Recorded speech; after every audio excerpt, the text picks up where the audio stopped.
Well, greetings and salutations, everybody. Welcome to the best damn movie-related show on the planet Earth, the John Campea Show, coming to you from right here on my YouTube channel. My name is John Campea, and I will be your host today, and we are so grateful, thankful, and honored that you, our international friends, who spend some of your time to gather around, talk about our favorite things in the world, movies, movie news, TV, streaming, a few other good things, and you can't talk about good things without the one and the only, Mr. Robert Meyer Burnett. Robert, how you doing today, sir?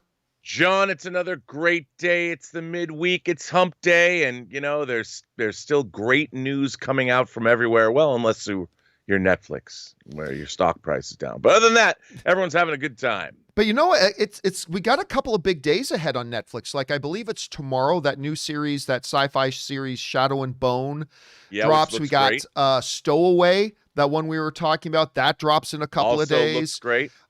They've got that animated family film, The Mitchells and the Machines, or something like that, which is actually I'm hearing some pretty good buzz for. So some interesting things. Plus, we got a little bit of Netflix stuff to talk about here today. But listen, guys, we are so glad that you're here with us. And speaking of today, here's how today's show is going to go. We break the show up into two parts. The first half, we take some predetermined topics. In the second half of the show, we take your live comments and questions. How do you send in a live comment or question? It's easy. Simply use the tip link that you'll see near the top of the description of this video, or you can just enter it in manually at www.streamelements.com/movieblogtv/tip. You'll be getting your comment or question on the show if it's applicable to the show. And of course, you'll be supporting the channel as you do it. And all of us involved here at the John Campea Show, thank you guys very, very much for that support. All right, guys, we do have a number of things to get to here today. But before we get to our main topics, we've got an off the top to cover, and that is this. Rob, you and I were just talking about how Netflix has got an impressive couple of days lined up, and it looks like they also have a pretty impressive rest of the year coming up. Now, one of the big shows that I have just fallen in love with on Netflix is Witcher.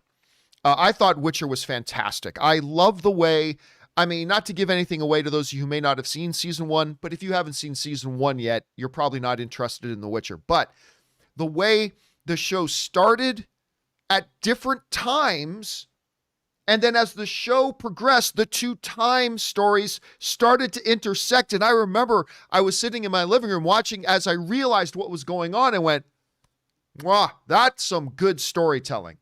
That is some good storytelling. Henry Cavill, Yennefer running around, loving being naked. It's just like her favorite thing in the world. She wakes up and says, how can I be naked today? That's Yennefer.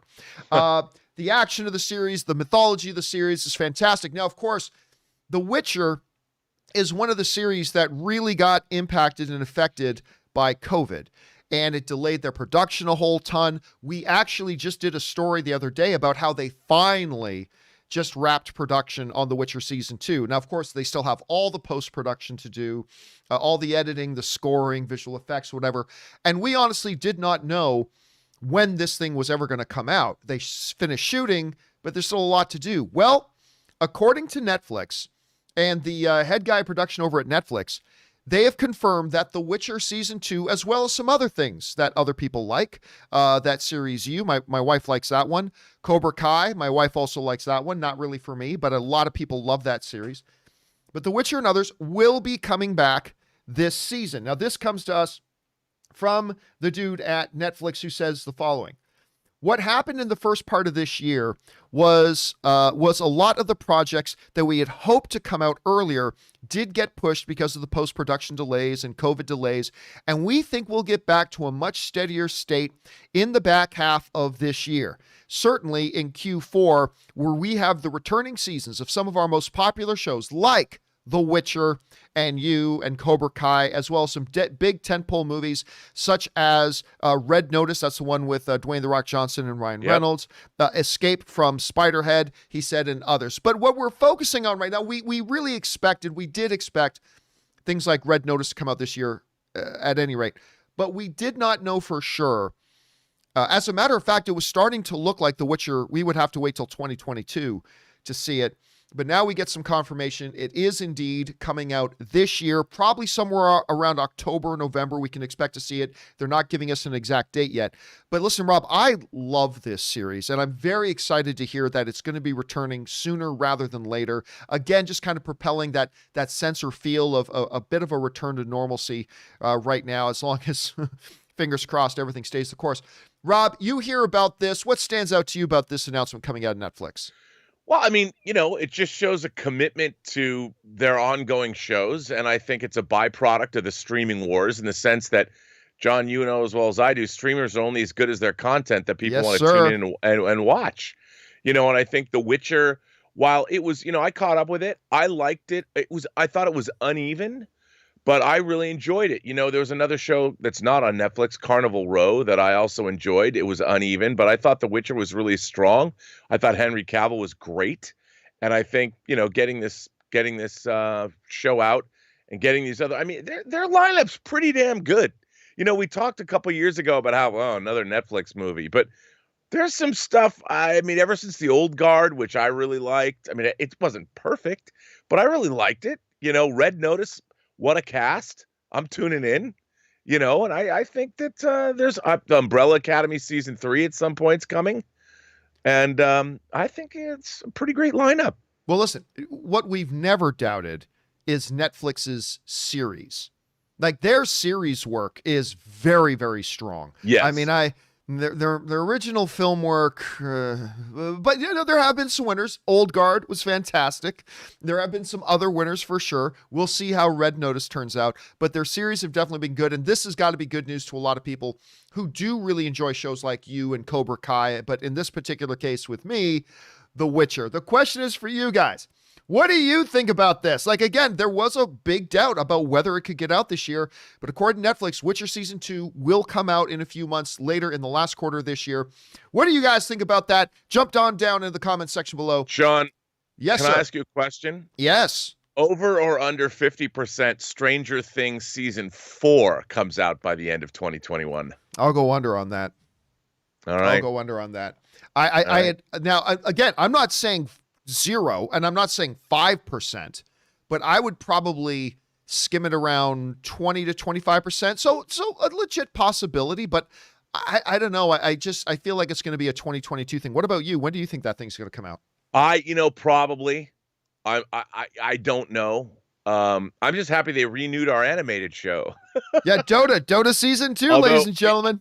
I can't tell you whether it's going to come out in 2021 or 2022. A lot of work to be done. Well, as long as we get it sometime soon, that's that. Well, anyway, guys, once again, how do you guys feel about this? Jump down into the comment section below and let us know your thoughts. Okay, guys. With that down, let's now move into our main topics today. And how do we select our main topics here on the John Campea Show? Well, it's really rather simple.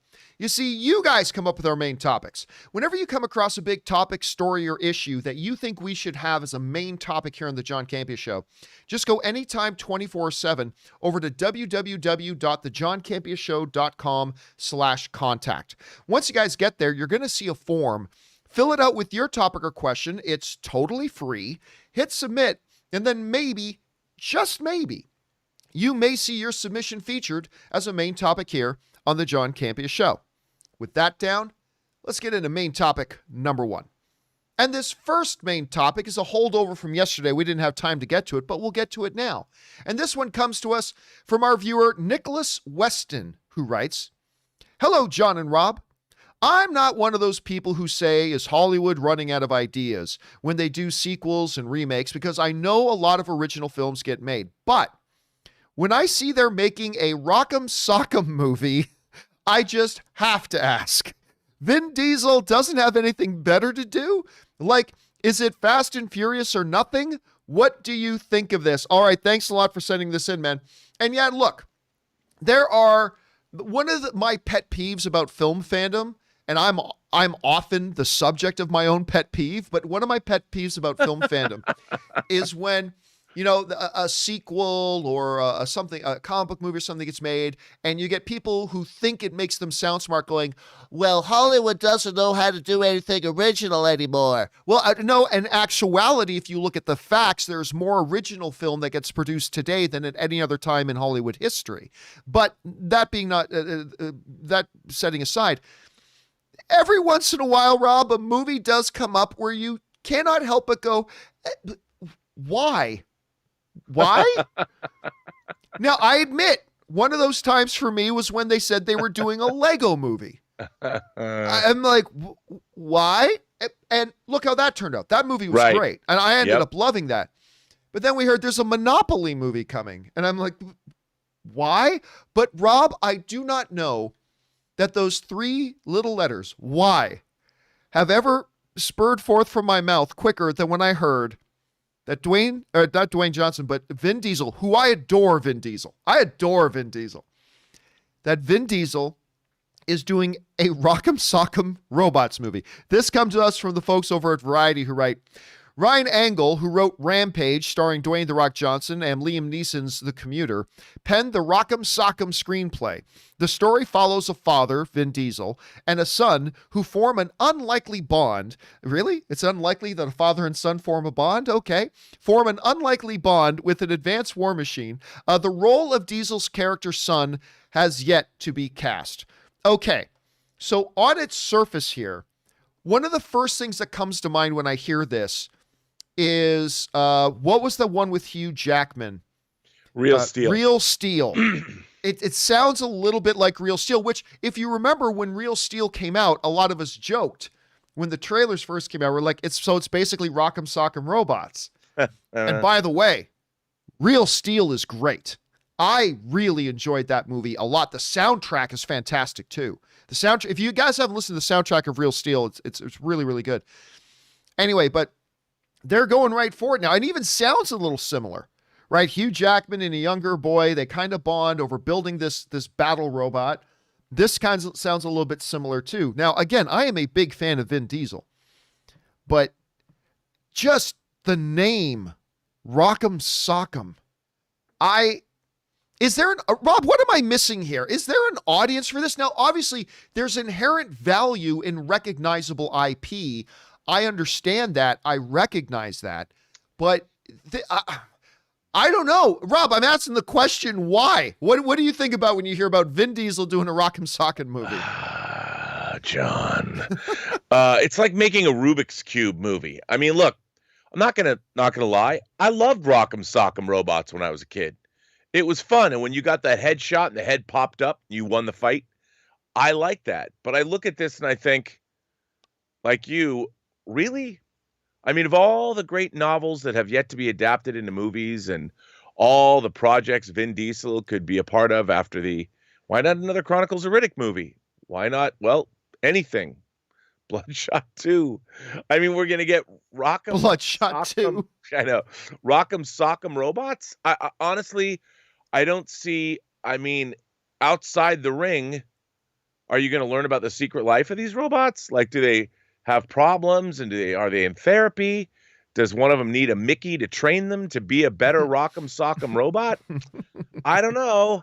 But on the other hand, dude, Real Steel was not bad. So maybe I'm like, who thought this was, which executive said, oh yeah, I know it's probably Hasbro, some of the toy company pushed it, but I'm like, well, for sure. Really? I think it's Mattel. Mattel. Yeah. Well, then let's get a Shogun Warriors movie. Come on, man. The only thing I can fathom, and I might be willing to put some theoretical internet bucks on this, is that this is one of those situations where it's, okay, Vin, we'll do this project, but you got to do one for us when we come to you. And like Mattel and the studio had a deal. Mattel wants Rock'em Sock'em done. It's like, okay, and you got to attach a star. All right, well, Vin owes us one. Okay, call Vin. Say, Vin, we're calling in that one you owe us. And Vin Diesel was like, are you serious? And they're like, yeah, sorry, man. But you said, I don't know. I got a feeling once we hear the behind the scenes story of Rock'em Sock'em, we're going to find out this is one of those little tit for tat situations where maybe he just kind of owed them one and he had to do it. Cause I just can't see Vin Diesel going, you know what I've always wanted to do? A Rock'em Sock'em Robots movie. I just don't Although see he is that. a big geek, John. That's true. He might have, like if Joe Manganiello started a Dungeons and Dragons movie, I don't think anyone would think twice about it. Nope, that's Maybe true. geek. I think Vin is a D&D player too, if I'm not mistaken. I know he definitely plays some World of Warcraft too, but I don't know. Anyway, guys, the question here for you is, what do you think about this? Listen, for all we know, this could turn out like that Lego movie, right? Looked ridiculous, sounded ridiculous. It turned out to be an incredible delight and an incredibly fun movie that we still talk about to this day. Maybe that's what will happen with Rock'em Sock'em, or maybe it will go the way of that Jeremy Irons Dungeons and Dragons movies. Who knows? What do you guys think about this? Jump on down into the comment section below and let us know your thoughts. Okay, guys. With that down, let's move on to main topic number 2. And our second main topic today gets submitted to us by Steve Calderon, who writes, according to IndieWire, Disney will submit The Falcon and the Winter Soldier in the drama series category at the 2021 Emmy Awards instead of the limited series category. Well, why is this important? Well, we'll talk about that. Where the studio plans to have WandaVision be submitted there. Do you think that this means we are 100% getting a Falcon and Winter Soldier season 2? All right. Thanks a lot for saying that in, Steve. And what may look like a minor little blip on the screen is actually theoretically and potentially a very significant piece of information. What Steve is talking about is this. Marvel and Disney have already indicated that they will be campaigning for and promoting WandaVision for the Emmy categories and all the other award series for limited series. Now, that's not a surprise. They've always been pretty clear that WandaVision was a one and done series. When you watch the show, it looks pretty clear that it is a one and done show. So they are pushing it not for best drama, they're pushing it for best limited series. However, according to IndieWire, Falcon and the Winter Soldier, not so much. They're actually submitting it not in the limited series category, but rather, like Mandalorian, they're going to be submitting it in the best series category. This could be significant. This comes to us from the folks at IndieWire who write, The Falcon and the Winter Soldier will be submitted as a drama series at this year's Emmy Awards, making a shift from its expected placement in the limited series category. In an exclusive interview with IndieWire, Marvel Studios Vice President of Production and Development and Falcon and the Winter Soldier executive producer Nate Moore said that they started planning to run the series as a drama fairly early on. Now, Rob, we don't want to get ahead of ourselves and start proclaiming here, there you go, guys, it's confirmed, Falcon and the Winter Soldier will be returning for a season 2. We can't go that far. But I think this is a pretty solid indicator that when making Falcon and the Winter Soldier, there was at least an intent over at Marvel that this is a franchise that we can do, at very minimum, we can do another season or 2 or 3 moving forward. Now, one of the things that the IndieWire writer Rob wrote that I thought was pretty insightful is this could just be a situation where Marvel doesn't want Falcon and the Winter Soldier to be competing against WandaVision in the same category of best limited series. But the reality is, it would be in Marvel's benefit to have multiple shows nominated in something like that. That would be a great PR push, because what's the likelihood of WandaVision actually winning best limited series? Who knows? It could be great. It may not be. But I think this does suggest, and Rob, you and I have both said for a while that we don't know if Falcon and Winter Soldier is going to get season 2, but it's definitely the type of property and the type of characters that you easily could do a season 2, unlike a WandaVision, which was a very limited in scope concept. So I don't know, Rob, you hear this. They're not going to submit it for limited series. They are considering it a drama. Do you think this is an indicator that we can expect to see a Falcon and Winter Soldier season 2 at some point? Oh, yeah. I mean, I actually do, because Falcon and the Winter Soldier, unlike WandaVision, which was about a specific incident, The Falcon and the Winter Soldier there's the possibilities are endless. I mean, they've got the entire globe to get involved in. And if in fact, as maybe you suspect, I suspect Sam Wilson will be the fully fledged Captain America by the end of this show, I think the next show would be Captain America and the Winter Soldier. And I think they're going to move forward. And why not? I mean, I've really enjoyed this show. I like their chemistry. I can't wait to see where this is going to go. And I'm hoping that we'll know sooner rather than later. But they certainly, I mean, Marvel's crushing it so far. This year, John, Loki, What If, Hawkeye. I mean, incredible. Not to mention their movie slate as well. Yeah. And I mean, look, I still think there's a possibility. We'll be talking about this a little bit more in a few minutes. I still think there's a possibility. I mean, I've been predicting, like most people since the beginning, that Sam will end up as Captain America. I still think there's a chance he goes by a different moniker, but like carries Steve Shield, but we'll see where that goes.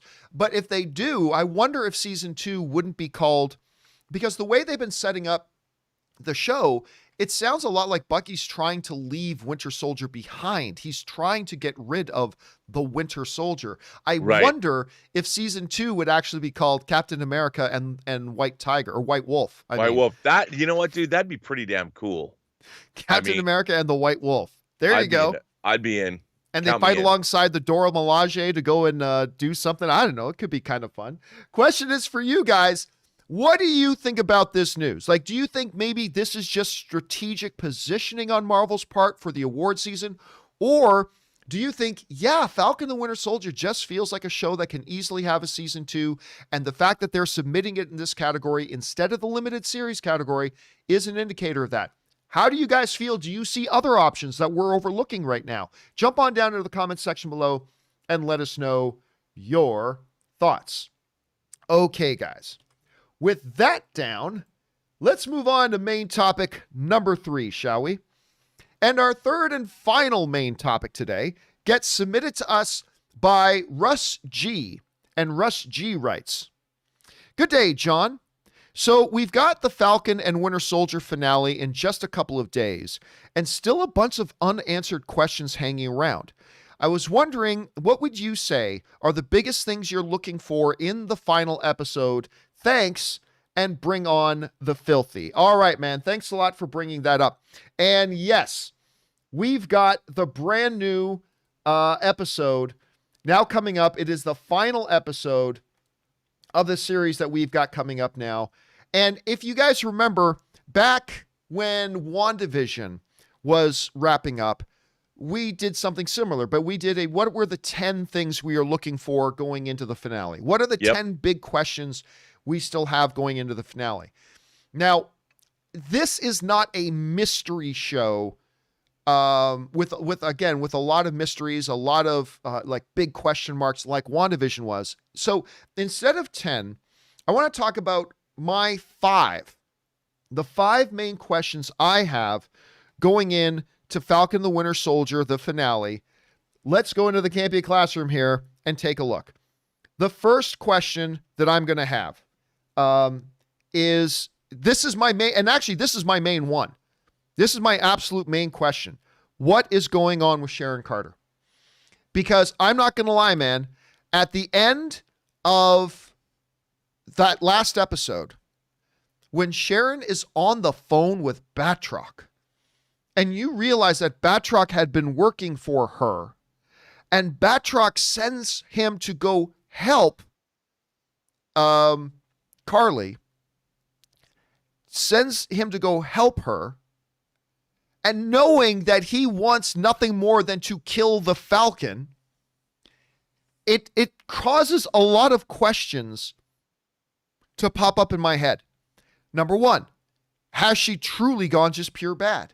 I mean, Rob, we talked about this on the show. Listen, a lot of great supervillain origin stories start with a great betrayal. Whether they feel they were betrayed by their best friend, or they were betrayed by their company, or in Sharon Carter's case, betrayed by their country. I mean, a lot of supervillain origin stories start that way. And we have clearly seen Sharon feels a great sense of betrayal by her country. So maybe she's gone full villain. On the other hand, what if it's a double cross? What if she actually sent Batroc in to capture her and to save the day?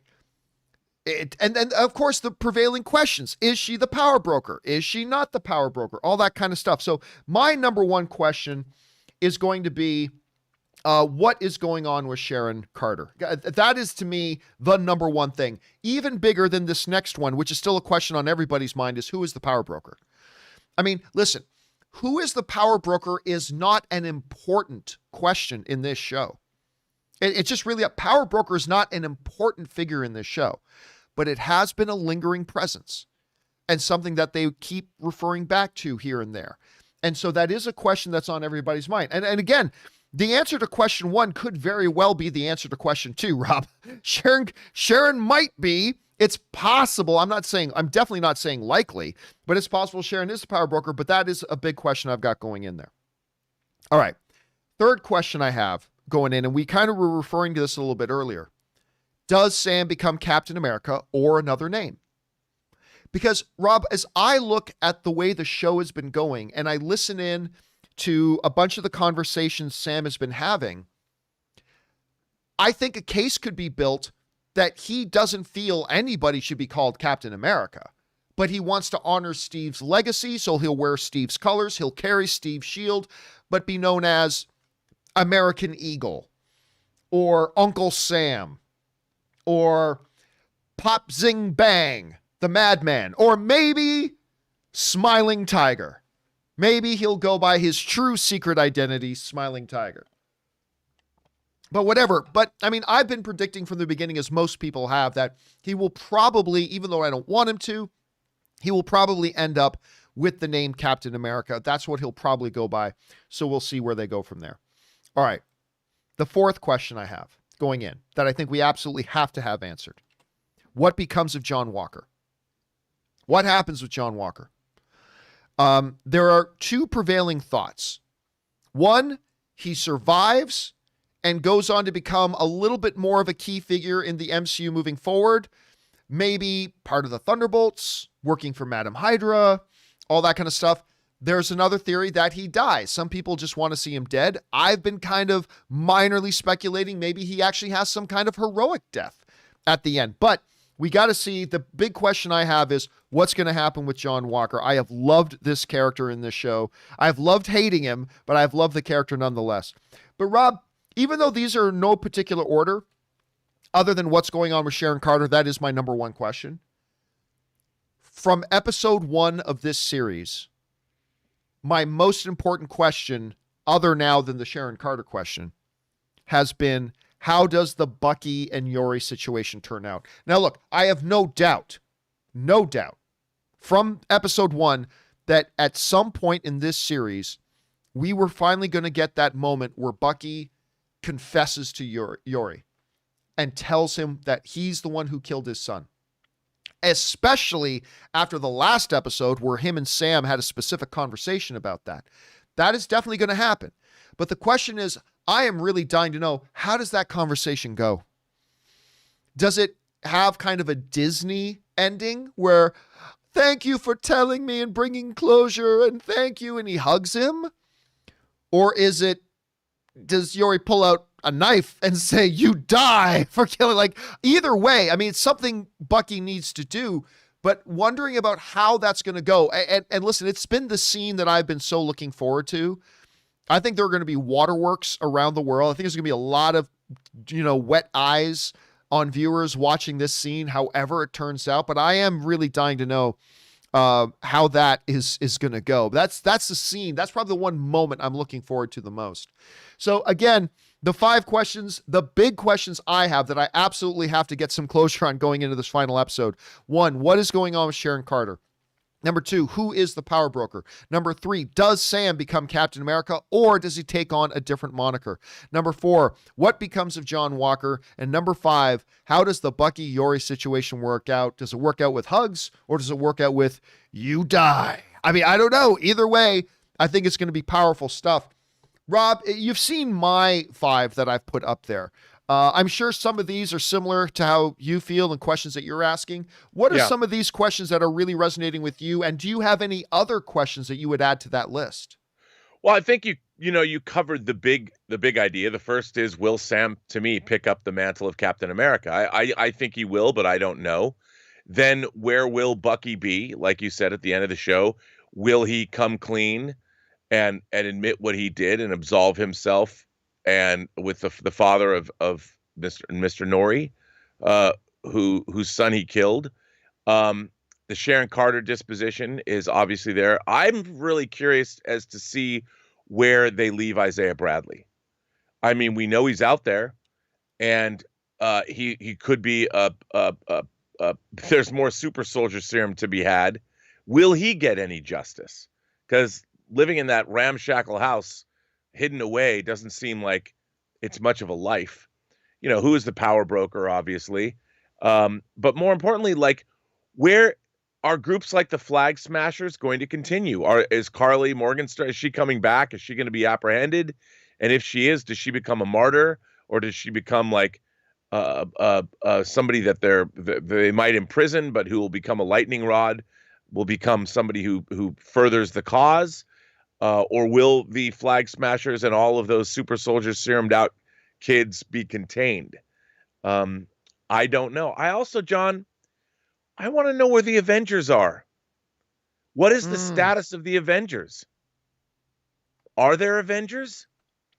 But that hasn't really been a question in the show, though. Do you think they'd really bother addressing that right now? Because they've been kind of leaving that a little bit nebulous. Like, even right from that conversation between Sam and War Machine, like, there was even they've kind of left it a little bit nebulous. Do you think they're going to address that? I don't know, but that's a question I have. We've now seen War Machine, Vision and Scarlet Witch, Bucky and Sam. I mean, those are members of the Avengers, and there apparently is no team right now. And I'm like, what is the status? Thor's gone, Captain America is gone, Iron Man is gone. Is there even an Avengers team? Where's the Hulk? We don't know. Hawkeye, we'll find out. And I'm just curious where Loki's, that's not going to be a part of it, but I'm curious where is the status of the Avengers? Because there's no Avengers team showing up in WandaVision. There's no Avengers team going after the Flag Smashers. So where are we at there? I don't know. I don't know if they're going to address it. It's just a question I have. I like the fact that you brought up Isaiah Bradley, because I think a lot of people will feel like the big Isaiah Bradley moment was probably the last episode, where Sam went to go talk to him, apparently brought him the shield, and Isaiah said, "Don't you even take that thing out of the case. I don't want it." And such a powerful line. He says, America will never accept a black Captain America, and no self-respecting black man would ever want to be it, right? Now, you got to remember, he wasn't speaking on behalf of Marvel or Kevin Feige or whatever. That was Isaiah Bradley, the individual character with his very tragic background, speaking from that perspective. So Sam obviously feels differently. He already said in the last episode he wants to carry on the fight, but it would be really interesting to see if at some point Sam goes back to Isaiah to say, I know you felt this way, and I know you had this experience, but I'm here to tell you that there are better days ahead if we fight for it, or something like that. So I don't know if we're going to go back to Isaiah Bradley. It would be kind of nice to see some kind of official government apology or something to him. I don't know what they're going to do with that, but those are some good questions. Question is for you guys. We're heading now tomorrow night. I mean, for me, it's tomorrow night at midnight if you live on the west coast of the U.S., but tomorrow night, we're getting the final episode of Falcon and the Winter Soldier. Which of these questions are the important ones to you? Are there other really burning questions that you would have had on that list that we didn't have there? How are you guys thinking about this right now? Jump on down to the comment section below and let us know your thoughts. Okay, guys, with that down and out of the way, we're not going to spend the rest of our day here taking your live comments and questions. Now, by the way, I'm going to let you guys know this, and I feel absolutely ridiculous and dumb about this. I put up a post about this yesterday. Uh-oh. But yesterday, I did try. I went and recorded. I said there was going to be a companion video last night. And I went and I did record a companion video last night. As I did the day before, I sat in my backyard to record it because it's nice. It's a different change of scenery. It's a nice, relaxing atmosphere. But unfortunately, because I am a third-degree black belt moron, apparently, I forgot to set the settings correctly on my camera. And so the entire video, when I came inside to edit the video and upload it, I realized the entire video looked like absolute garbage. This is a still frame from yesterday's, from last night's shoot of me trying to do the companion video. So, some people said, John, you can still put it up anyway. Here's the thing. Our viewers are too important to me to serve up this kind of garbage. So I believe our viewers deserve the best that I can give them. It's not always going to be perfect. This to me was unacceptable to serve up to our amazing viewers. So I decided just to trash it. So my apologies that we did not get around to doing a companion video last night, although I did spend an hour and a half recording it. My apologies for that. So we are going to get caught up now on the questions and comments you guys have sent in, and I will do another companion video a little bit later tonight, this time with the damn camera settings set properly. Anyway, with that down, let's get on over and start taking your questions, shall we? And we're going to get things started here with Willow, who writes, given that Godzilla vs. Kong has surpassed King of the Monsters, would the movie definitely have made more money in the absence of a pandemic, or does the current lack of competition and hunger to go to the theaters outweigh the limited theater capacity? This has been a question that's come up a little bit, Wanda. My take on it is simply this. Would it have made more money than it has already? Because it's already past Godzilla King of the Monsters. In a pandemic, limited theater capacity, and it's available on HBO Max, and it still surpassed Godzilla King of the Monsters. Would it have made more? I think yes, but I think marginally more. I mean, can't forget that it's not like this MonsterVerse has been a huge blockbuster series, so there's no reason we should expect that it would have made $700 million or $800 million. These movies just haven't been doing that in recent years, but probably a little bit more. I think the big takeaway from it, though, is this, is that there has been a greater hunger for people to go back to the movie theaters than we've given it credit for, and I think that's the big message of it. All right, next up, Alan writes, hey, John, I agreed to buy my 8th, 9th, and 10th Funko Pops. Nice. I would be broke if I started buying Hot Toys and know exactly what you mean when you say it's dangerous. Over under 50% that Rob has already pre-ordered the Ahsoka/Grogu Hot Toy figures. Rob, without any hesitation, I'm going to say over 50% that you've ordered that shit. Yes or no? You would be correct, sir. Yeah, no doubt. See, here's the thing, though, Rob. Like, you could order, I get where Alan's come from. There's a reason why I have a lot of Pops, besides the fact that I just really like them. I could buy 20 Pops for $200 or less. 20 Pops, Funko Pops for $200 or less. To buy 20 Hot Toys, you'd probably be looking at $4,500 to $5,500, somewhere in that neighborhood. Would you not? Yes. It's a much more expensive habit. And here's my problem is, Rob, I got my first Hot Toy, and then I blinked and I had 4, because these things are so beautiful. Yep. And they're so amazing that once you get one, you can tell yourself all you want. Oh, I'll just have one. It's like trying to play a game of just the tip. It ain't going to happen. It's not going to happen. Once you buy that first one, you are going to be like, you know what would look really great beside that Hulk Buster Iron Man armor? A Captain America with the broken shield. That would look really good. What's another $300? And then all of a sudden, you've got 4 or 5. You cannot play just the tip with Hot Toys. Rob, if I were to ask you, because you have like one of the best collections I've ever seen. Oh, and mine's nothing compared to people I know. But like, I know a couple of guys that got some really great collections. You, our friend Cliff. How many of these 1/6 scale kind of figures do you think you've probably collected over the years? Well, if you're talking 1/6, because I have a lot more 1/6 scale figures than just Hot Toy figures, which are also 1/6. Yeah, I probably have 350.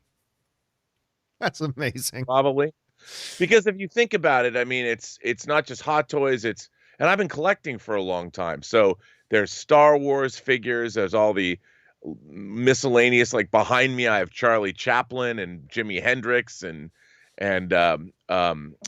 John Lennon and Vampira. You know, I have so many crazy 6-scale figures. So it gets, and I've been buying them for a long time. But the ones I would want on display, I think the ones that I think are really good that you want to keep on display, probably about 250, maybe. All right, you got some awesome pieces. All right, let's move on here. Next up, was that Alan? Yes, it was. And pops are awesome, Alan. You keep collecting those. If you don't answer this right, like really though, don't F with the government. Frank Underwood was so evil that if we found out a politician did what he did, we would be terrified. Is there a grounded political horror movie like Mysterious Deaths or Psych Games that's traumatized people? Yeah, Frank Underwood talking about House of Cards. I didn't love like the last half of House of Cards, but the first 2 seasons were really great. I really did enjoy that show when it was on. Rob, I can't think off the top of my head of any true, legit political horror movies. I mean, there's that one Kevin Smith one, Red State, that I guess you could go that way. I mean, the closest thing to me that really terrified me was like the Jack Ryan movie, Clear and Present Danger, with that president, just when you find out what's going on behind the scenes. But it's not like horror. That's not horror. Can you think of any like legit horror political movies? There's the one Purge movie where they're trying to kill the senator. That's true. Yeah. Well, there's a whole political angle to the whole Purge series. That's true. That's a good example. Yeah. I mean, I would say that's the closest. But in terms of, I think it's hard to mix politics and horror because mostly politics is horror. But I mean, in terms of horror tropes, that I can't really think of like something like All the President's Men, but what if the reporters were werewolves? You know, I can't think of something like that. You know, but they live when you find. I think they live. I think definitely They Live is political for sure. Absolutely. I mean, you're dealing with the homeless. You're dealing with. But then you also have like political figures. They find out are the aliens. You could tell with the glasses. So that's you know what? They Live is absolutely a political horror movie. Political horror sci-fi, definitely. That's a great. The rowdy one, Rowdy Piper. All right, next up. We've got some dude writes, ever feel like the DCEU keeps undercutting Man of Steel? No. Like in Wonder Woman 84, Pa Kent wouldn't want to keep Clark's powers a secret for fear of what they would think. When very publicly in the 1980s, Diana has been flying around and saving lives loved by everyone. Well, look, there's a couple things you got to keep in mind here about Man of Steel. One of the greatest comic book movies ever made, by the way, is that when they made Man of Steel, the understanding was there weren't superpowered beings running around the planet.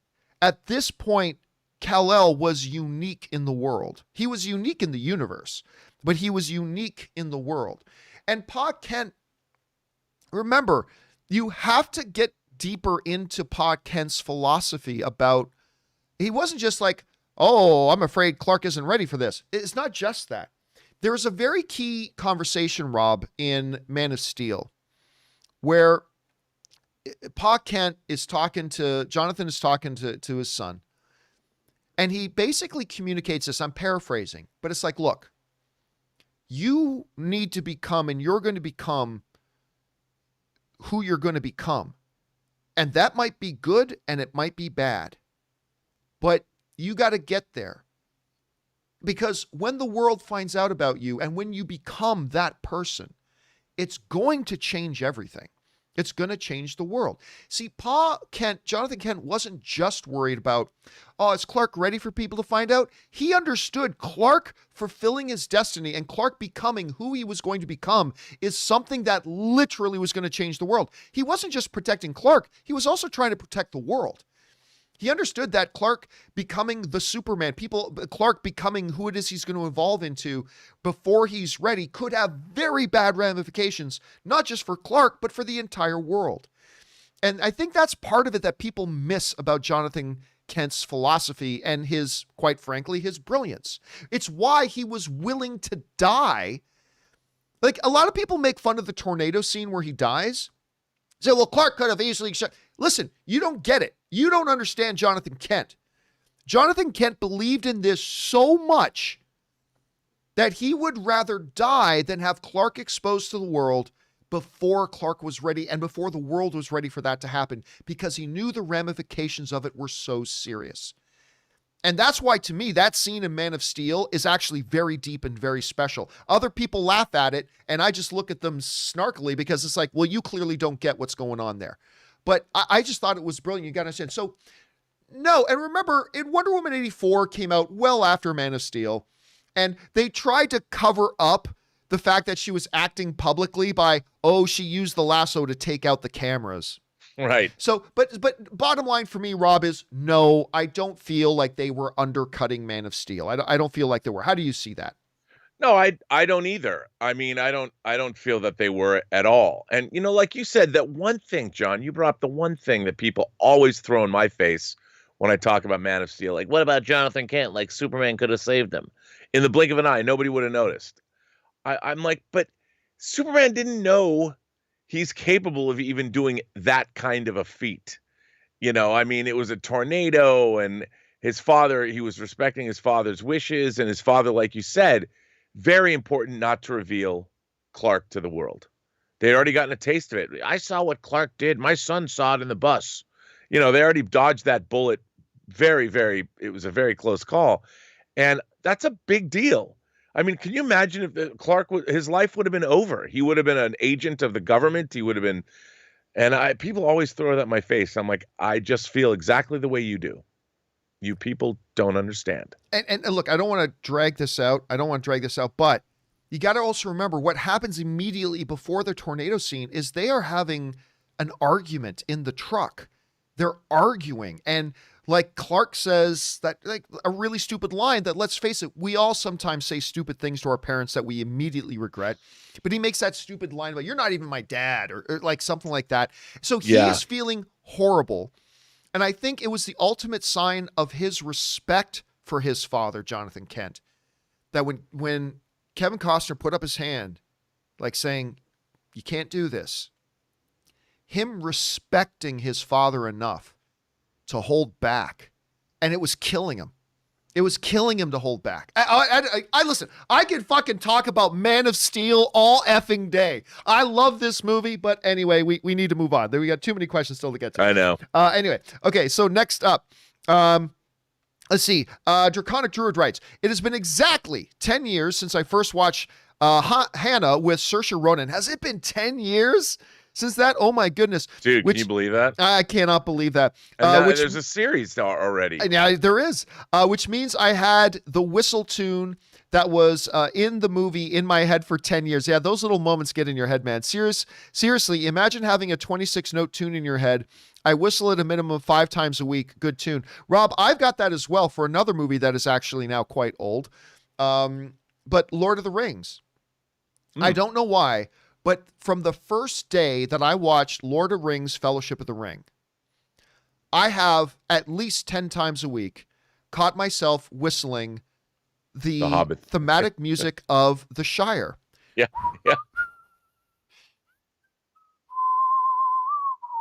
Right? Like I catch myself humming and whistling. When a tune for a movie gets into your head, it can be there for life. Rob, do you got any kind of like little musical hits like that from a movie that you just find yourself has been with you most of your life? Oh, well, that one's a good one. You know what? The John Williams theme for Superman, the movie. Oh yeah. And I mean, whenever I get up in the morning, dun dun dun dun dun dun dun. Dun, dun, dun, dun, dun, dun, dun, dun, dun, dun, dun, dun, dun. You know, I'm like, whenever I'm going somewhere, like you get in the car, you turn on the engine, it's that. It's just, and also there's a piece of music from Thunderball, just called 007 that John Barry wrote, and that I love. That, you know, and it's kind of the same thing. It's when you're getting ready to go do something, and also there's a piece Bill Conti wrote from the Rocky soundtrack called Going the Distance. Is that the one that just starts with the bell? Dun, and it's that kind of build-up music one? I love that piece. Yes! That's actually my favorite. That's actually my favorite Rocky music, more than the The traditional theme. That's actually my favorite Rocky music. No. It's that music. I mean, I'm getting chills just listening to it. That piece, or hearing it in my head now. I love that music. Just the Philadelphia Eagles start all their games with that music. You just hear that bell, boom, boom, boom, boom, boom, boom, and it starts playing. I mean, it works. It works. It doesn't matter what you're doing. That music will work for that thing. Whatever it is you're going to do. Like if you're going to make a peanut butter and jelly sandwich, put that music on. It's going to be an epic peanut butter. It's going to be the best peanut butter sandwich you ever had. All right, next up. The Falcon, the Wakanda Forever writes, John, Chadwick Boseman, King T'Challa is up for the Oscar this Sunday. Yes, he is. It is a historic night. You can't miss the biggest event in movies. We want to hear your thoughts. There won't be a dry eye in the house. My warrior, hero, and king, Wakanda Forever. He's got a decent chance of winning, too. I don't know that he is like the foregone favorite, but he's got a decent chance. Look, I know a lot of people disagree with me, and that's fine. I'm not here trying to change anybody's mind, but I have zero interest in the Oscars this year. In my opinion, the Oscars shouldn't be happening this year. It's to me is too much of an asterisk year, and I think all the winners are going to have asterisks put beside their name. So I'm just not interested. I'm not saying you shouldn't have interest.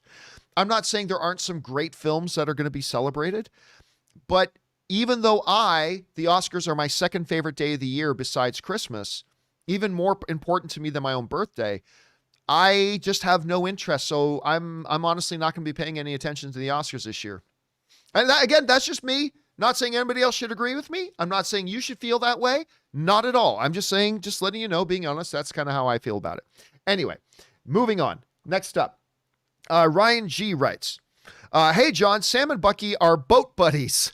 Wait a second. There's something going on between Bucky and Sarah. Bucky, hi, I'm Bucky. And Sarah says, hi, I'm Sarah. I love that moment. Sam, oh, no, you didn't. I'm going to, you know what, if you go after my sister again. Yeah, listen, that to me, other than Bucky yelling at Sam saying, well, Steve was wrong about you. And if he was wrong about you, that means he's wrong about me, which is like an amazing moment. Other than that moment, hi, I'm Bucky. I'm Sarah, and then Sam looking like, what the F is going on here? Might be my second favorite moment in Falcon and the Winter Soldier so far. All right, at Cake Jamara writes, I used to agree with you about needing human characters in monster movies, but I made a fan edit of the Monsterverse, the human-less cut. It's 1 hour and 47 minutes long. The storytelling still works. You gather emotion and story without humans expositing. I've changed my tune. I don't believe that. I mean, first of all, Cake, that's awesome if you made a fan edit. I think it's great when fans make fan edits. I really do. Rob, you and I have a friend who did I still believe is the best version of Batman versus Superman out there that he called the Arkham Edit. It's so good. It is the best version of that movie. But no, I don't believe for a second that you properly get story and exposition out of 4 monster movies edited down to 1 hour and 47 minutes and say you still get story. I don't buy that. I don't buy that. I think it's great that you did it, but yeah, I don't buy that. Like even WALL-E needed at some point to bring in and tell it from the perspective of humanity and the human characters and stuff like that. So I don't know. Rob, do you ever think they could do, I mean, I know we've talked about before. Do you ever think they could do a Godzilla, Kong, Mothra, whatever, one of these movies and just not have any humans in it whatsoever? Do you think there's really an effective way to do that and make it a good, solid movie as they're doing it? I think they could do it. I don't think they would do it, but I definitely think that they could do it. But it wouldn't be easy, but you'd have to have it'd certainly be pure cinema. Aside from monster roars, not one human voice except the screaming of people as cities were destroyed and they got trampled underfoot. Yeah. I'd watch it. I think it could be done. It would be challenging. It would be very, very challenging. All right, next up, we've got Ryan Lohner who writes, Back to the Future is about a trip 30 years into the past, which means if the movie was made now, it would be about going back to the year 1991. Is about this is not a fun game. No, it's not. Rob, I never thought about that. If you were to make a Back to the Future movie today, you'd only be going back to a period of time that came after the original Back to the Future movie came out. Yep. Ryan is very correct. This is not a fun game. This is not a fun game. It would be 1991. Oh my God. Oh, yeah. Screw you, Ryan. That is not a fun game. Thanks a lot for making us all feel incredibly old at this point. All right. Ethan writes, tech question. We record our podcast on mics similar to your Rhodes. The gains are 3/4 of the way up. Well, I mean, that doesn't really mean much if I don't know what your system is, but our audio consistently sounds too quiet. We project our voices too. Is it the editing software, or do we really need to crank our gains 100%? Okay, it's a good question, Ethan. So here's the thing. With a lot of your higher end, truly quality microphones, like the Shure SM7B, like the Rode Procaster, like a lot of the, I'm trying to remember the name of the one model, but at any rate, a lot of these mics, they will come out very quiet. Very quiet. Now, you can do a couple of things. First, you can fix it in post. You can fix it in post. Okay, so you can go into like Adobe Audition, and you can do, again, you'd be doing this in post-production, but you can go into Adobe Audition, and you can just, set a hard limiter, compensate the gain, bump up the gain 15 or 20 decibels or anything like that, and that's all good. Now, what I do, though, and what a lot of people do, is you get sort of a preamp. Something, instead of plugging your mic directly into your system, what you do is you plug the mic into a preamp first, and then that preamp goes into your system. And one of the really good ones that I use, I have 4 or 5 of these around my studio. It's something called a cloud lifter. Okay. It's just a simple little box. It's a little design. You plug in your mic on one end, and then you plug the other end into your mixer. And what it does is it just lifts it adds about 20 to 30 dB of gain, of nice, clean gain to your mic. So I have my microphone, and it doesn't run directly into my main mixer and my audio interface. I have one of these cloud lifters that it runs into first, and then it runs into my audio interface, and you get a much louder but clean sound.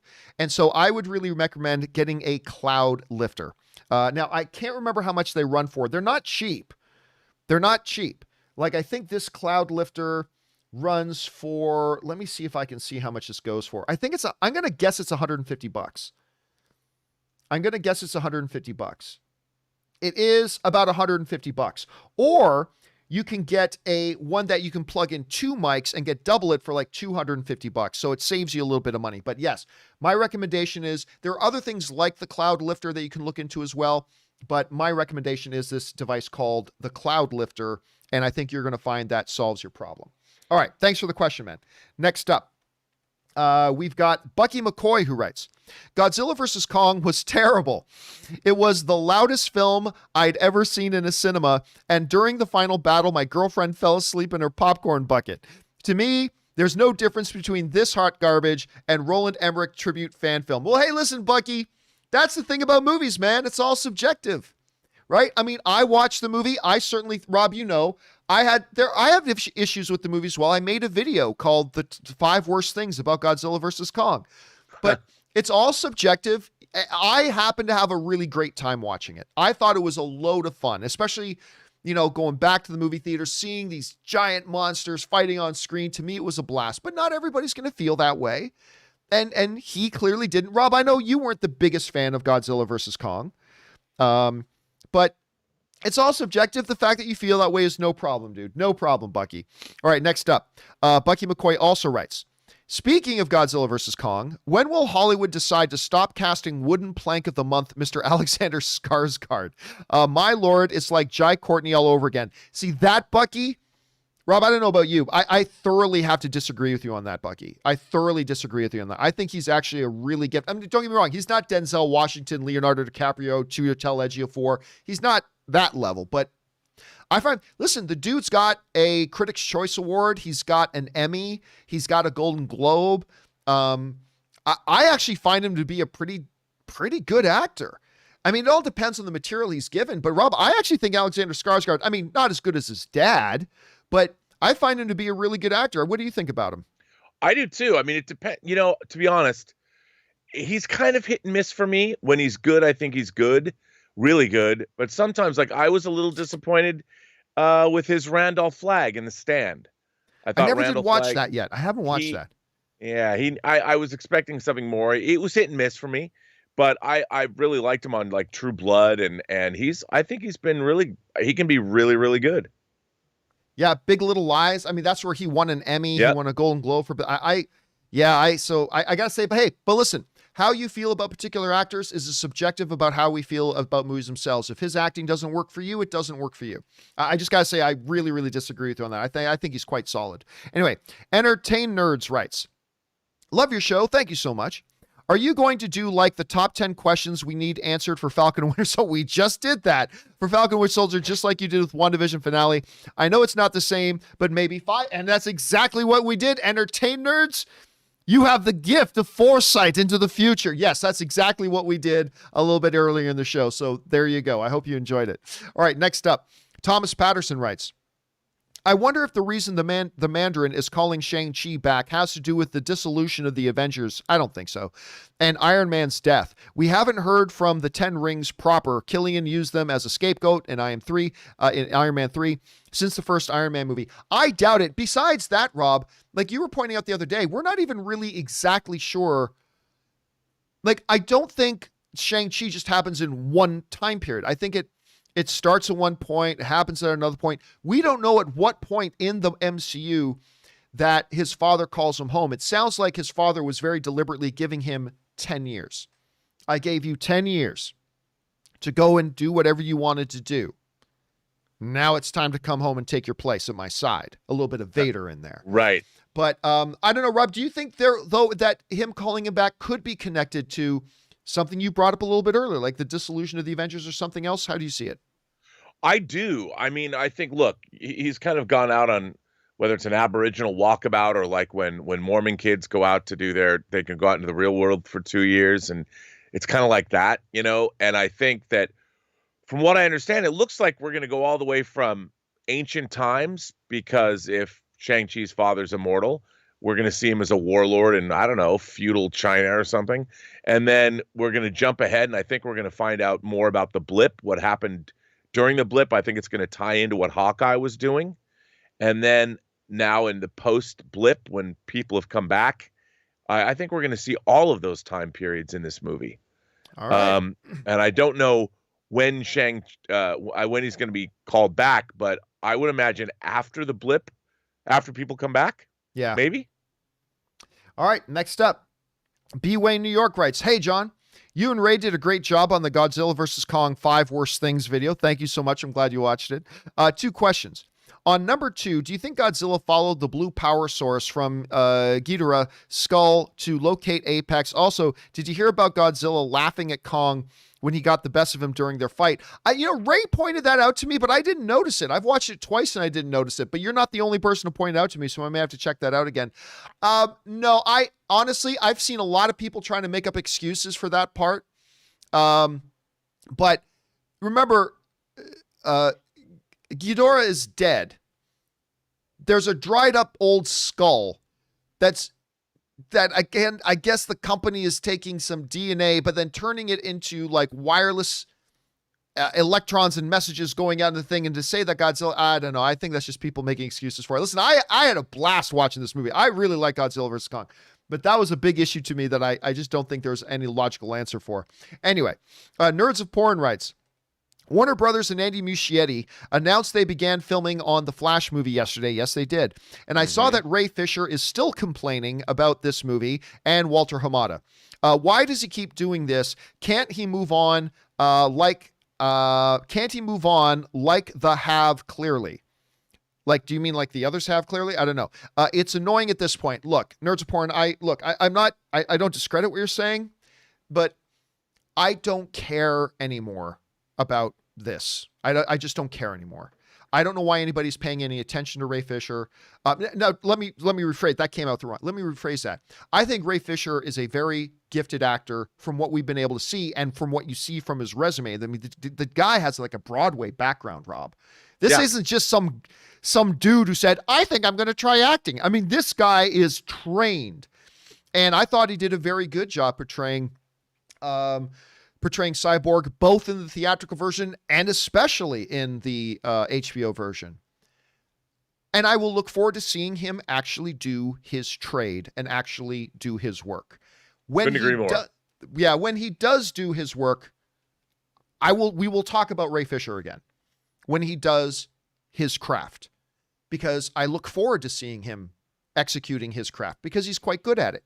But I'm over talking about all this other stuff with Ray Fisher. I have zero interest in it, and there's nothing constructive to say anymore. That's the part, Rob. Now all that's left is to carry on the arguments, and there's nothing constructive in that. There's nothing constructive to say. There's nothing to say that hasn't been said. So I'm over the whole Ray Fisher thing until the day that we all look forward to, that he actually is acting again, and then we can talk about his work. And until then, I'm not really interested. I don't know if you have anything you want to add to that, Rob. No, I mean, I think you're right. I like, let's get back to the business at hand, which is the Snyder Cut came out, big win for everybody, big win for the fans, big win for the actors, big win for Zack Snyder, actually a big win for HBO Max. We won. Don't buy back the win. I mean, yes, does injustice exist? Do we have to always go after it? Of course, but to what end? I mean, move forward, concentrate on the future. Move forward. Anyway, let's again. I'm not going to rehash the whole argument. We've done it. There's nothing left constructive to say, so we're just going to move on. All right, next up, we've got an anonymous viewer writes, one of the greatest stories ever told, that of One Piece. That's a manga thing I've heard about. It's manga. Yep. And it's like 1,000 episodes now. The third highest selling comic book, only behind Batman and Superman. The live action series is coming from Netflix with big financial backing. Are either you a fan, and how do you feel about this? I'm not. I'm vaguely aware of it, not a fan of it. Not that I'm against it. I haven't watched it. Rob, do you know much about it? Well, I know about it, but I've been intimidated to start. I have a friend of mine that lives actually Michael Davis. Yes, is a big fan of it, and dude, 1,000 episodes now. I'm not exaggerating. There really is like 1,000 episodes of the manga. I mean, of the anime series. I don't even know where to begin. I guess at the beginning. I don't know if I could do it. I'm scared. All right, next up, we've got Eminem and M writes, help us with these next films' birthdays. Help us wish these next films' birthdays. Turning 10, Medea's Big Happy Family, African Cats, and Water for Elephants is 10 years old? Oh my God. Wow. We're all going to die soon, John. You know what? I'll say this. Water for Elephants, that was the first movie with Robert Pattinson that I looked at and went, you know what? This kid's pretty talented. Like, I'm not saying I loved the movie. I'm not saying I loved Water for Elephants, but it's the first time I looked, it's like, this dude's actually got chops. And then, of course, he went on to completely prove that over and over again. And what other movies here? Turning 20. The AFI's number one, Freddy Got Fingered. Mr. Campea and Company. Is Freddy worth watching? Just to say I watched it. You know what? I feel bad saying this because, Rob, when I moved the AMC operation out of the AMC Burbank 16, and we got that I found that studio space in Burbank that we eventually moved AMC into and became the headquarters and the studio for Collider Video. Yeah. There was one other tenant in that building. It was Tom Green. He was the only other tenant in that building, and he had his own studio on the other side of the building. And finally, one day, he and I crossed paths, and we kind of hung out for the afternoon. Couldn't have been a nicer guy. He took me into his studio, gave me the tour around. We chatted and talked, and just a totally cool guy, good Canadian kid. I've always been, I remember listening to him as a kid with his rap group, check the old wall. You like me so far? Go look it up. Anyway, I loved him in his little rap group. Couldn't have been nicer. But Freddy Got Fingered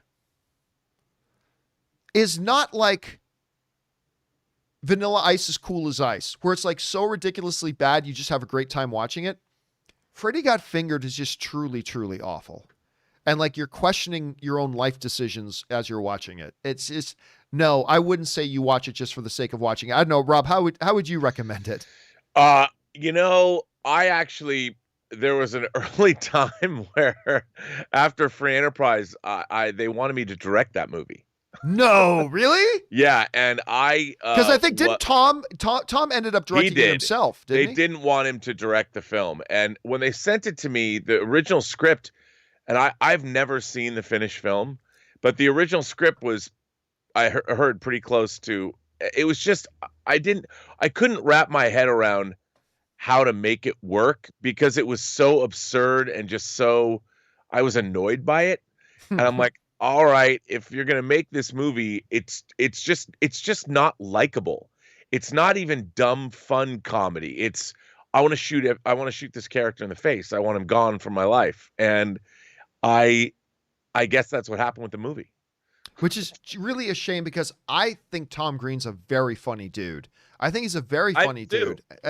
But for whatever reason, that one, we all have a bad day at the office, Rob. We all have a bad day at the office. That was just his. All right. Next up, Preston the Kryptonian writes, "Hey, John, so you mentioned yesterday that The Flash just started filming. Yes, I must say I'm pleasantly surprised because I still see Ben Affleck as Batman and Ray Fisher as Cyborg after all the fallouts with Ray and Ezra. Has IMDb just not updated their cast?" Here's the thing. Number one, Ben, as far as we understand, Ben is still connected to it. I think Ben is still going to be in that. But Ray Fisher obviously is not. What I always tell people, and this may be a little bit confusing, but never rely on IMDb for a movie that has not come out yet. I mean, you can get some good information, but don't rely on it because there's often lots of errors and mistakes. Now, that's different after a movie comes out. 99.99999% of the time, any IMDb info on a movie that has already come out is usually 100% rock solid. 99.999% of the time. But don't rely on it for stuff that hasn't come out yet. That's just pretty key. So no, until something and unless something massively changes, Ray Fisher is not going to be in the Flash movie that we know of. All right, next up, we got Dark Knight Rises who writes, "Hey, John, in Batman Begins and Joker, we see radically different takes on Thomas Wayne. Yes, I suspect Batman/Bruce's evolution is not just a response to the crime, but to the kind of man his father was. What's your take on where Todd Phillips might be headed?" I don't think we're going to get a lot. Like, Rob, tell me what you think about this. One of the special things about the Joker movie long before it ever came out, like one of the reasons we were all excited about it was because they announced that he was going to make like a totally separate universe movie. Like this Joker has nothing to do with the DCU, all that kind of stuff. And I love that because it means that a filmmaker can really take liberties and truly tell a great compelling story without having to worry about how it ties into everything else. In that universe, he obviously put 50 Shades of Grey in Thomas Wayne, right?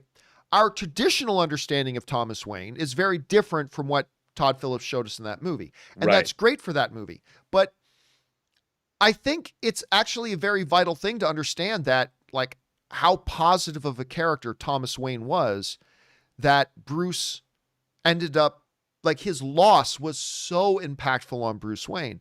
So I don't know where Todd Phillips was going to go with it. I hope he doesn't really do too much more with Thomas Wayne, although they may if they end up making a Joker 2, which I always thought they would make another one after the success of the first one, but the longer things go, the more I'm starting to doubt it. But I don't know. I think he'll probably dive more into it, but I don't think it should affect how we generally see the general character of Thomas Wayne. I don't think that should be tainted at all by whatever Todd Phillips does with Thomas Wayne in his universe. I don't know, Rob, how do you see that? I completely agree with you because, you can't take the Joker's portrayal, which is different than we've really seen before, Joaquin's, and then expect the rest of the universe to be exactly the same. I mean, the universe that Joker took place in was very grounded, very much supposed to be just one step away from our world today. And we live in a very gray shaded world. And I think the Thomas Wayne that is in the Joker movie is a portrayal that is very much of that movie by itself. I mean, we've seen versions of Thomas Wayne in the Flashpoint future. We've seen, of course, when he's not dead. And then we've seen, his portrayal as a good father and to Bruce. So it depends what iteration you're watching. You can't necessarily say that, well, this is the definitive. My vision of Thomas Wayne has been forever ruined by the Joker. I'm like, that's silly. It's just it's a multiverse portrayal of the character. All right, next up, we've got Dark Knight Rises also writes, John, I would love Christopher Nolan to make a trilogy about World War II, Dunkirk being the first. There's so many great battles and dramas that there need to be more stories coming out. I would love to see him take on Midway and the Battle of Britain. Yeah, I don't know. I love that he did he went into that world with Dunkirk. I thought Dunkirk was great. I really enjoyed it a lot. But we don't often see Christopher Nolan, other than the Batman world, which I think he was contractually obligated to do. We haven't really seen Christopher Nolan go back to things he had done before. And so I kind of feel like Nolan, now I clearly have not been on the phone with Christopher Nolan and had him tell me this, obviously, but I feel like, I don't know that Nolan would have interest to go back to do another World War II movie.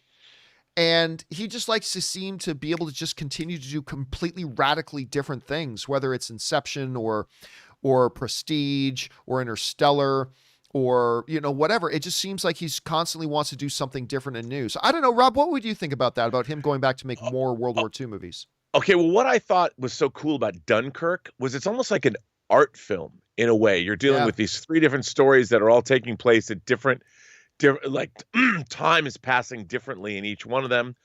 I think if he had a way in, the idea of a Christopher Nolan World War II trilogy really floats my boat because I love World War II movies. But if he had a way to tell various two other stories within the context of World War II, but approach them the way Dunkirk was approached, where it wasn't necessarily a traditional narrative, I'd be very interested in that. Now, I have no idea what that would look like, because more like World War II movies, you'll get a fictitious action movie in Where Eagles Dare that I love, or you'll get a Academy Award-winning prestige picture like Patton, or you'll get a movie that deals with combat the way Saving Private Ryan did. And those are more traditional films, but I would love to see what Nolan would do in that context, but he'd have to have the story that meant something to him that he would tell, and I have no idea what that would be. Yeah, but I would be there for it. Yeah, me too. Me too. Good point. All right, next up, Jason G writes, Hey, John, hope you're well. We are well, thank you. Call me crazy, but in the Shang-Chi trailer, I heard the line, you woke up the dragon in the song, and it made me think Fing Fang Foom. I've heard a lot of people bringing that up, dude. I think it's a possibility, bro. Cool dragon or not, the movie looks amazing, and as someone who loves martial arts, I'm so excited. I mean, I don't know, because correct me if I'm wrong, Rob, but is Fing Fang Foom not an alien? Like, he's not actually a dragon. Isn't he an alien that kind of looks like a dragon? I'm not sure. Well, kind of, but no. I mean, the way he is, he is a shape-shifting alien, and he's from some planet that I can't pronounce. Which doesn't mean they have to make him an alien in this. They could just say he's literally just a dragon. They could do that, I suppose. Yeah. Wait, hang on. He's from the planet Cocaranthra. Okay. That sounds like a penis disease. Yeah. So, yeah. And here, this is from Marvel. It says, Fin Fang Foom was somehow briefly awakened in the 8th century and returned to sleep through a second application of some herb. He consequently entered into Chinese legend, whose name roughly translated means he whose limbs shatter mountains and whose back scrapes the sun. Wow. A group of humans were placed as guards outside his tomb, passing the job on to their descendants. The surrounding region became known as the Valley of the Sleeping Dragon. Read that part again about what the name means. That sounded so cool. The name means, roughly translated, he whose limbs shatter mountains and whose back scrapes the sun. Okay, now I want him in the movie. Now, that just sounds so awesome. I love that. So you think there's a chance that we actually get that? I mean, I don't think they're going to go there with this, but you think there's a chance they will? Well, okay, let me read you this. Okay. The Mandarin, at some point, the villainous Mandarin was directed to the Valley of the Sleeping Right. Dragon. We knew there was a bit of a connection there. Yeah, the starship captain Axon Carr in the human guise of Chen Sin. There, the Mandarin ransacked the starship for artifacts, including his now signature 10 Rings of Power. He also awoke Fin Fang Foom, using him to threaten the Chinese government. That's a way to do it.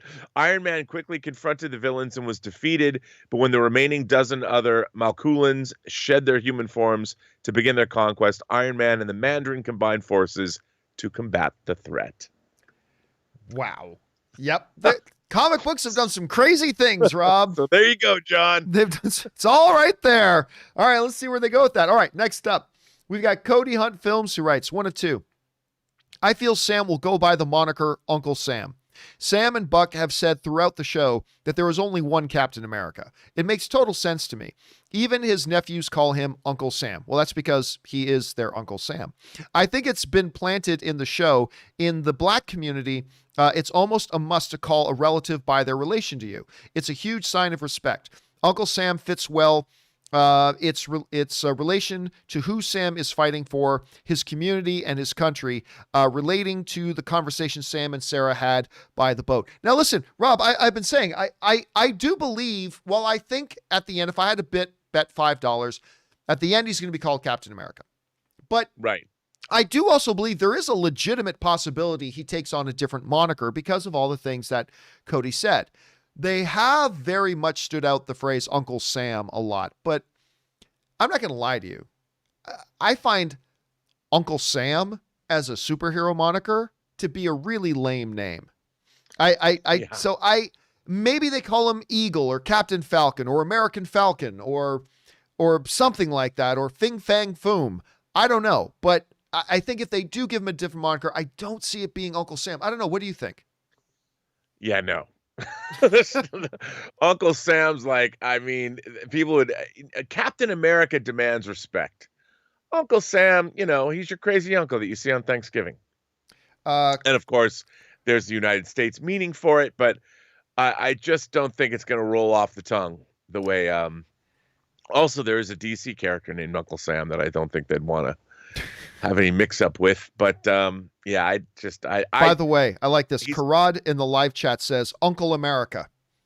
There you go. That's going to be his name, Uncle America. The problem is Uncle is not a military designation. True. Where Sam is a military man, and maybe they call him General America. Or Captain Falcon, or I don't know. It's a possibility. It's still probably going to be Captain America. All right. Next up, BK Dan writes, John, just saying those sons of bitches should sponsor you because I tried Zevia for the first time and well worth the switch from Mountain Dew. Oh, and a hell of a lot better for you. Listen, I love Mountain Dew, but there is so much effing sugar in Mountain Dew. It's absolutely crazy. So, yes, Zevia, sponsor me, you sons of bitches. Thanks for bringing that up, BK Dan. All right, next up, we've got Trevor Slattery. Oh, it's, of course, who is Sir Ben Kingsley from Iron Man 3. The actor, Trevor Slattery, who writes, I'm surprised more people don't think the esteemed gentleman I impersonated, beautifully I might add, is actually the power broker.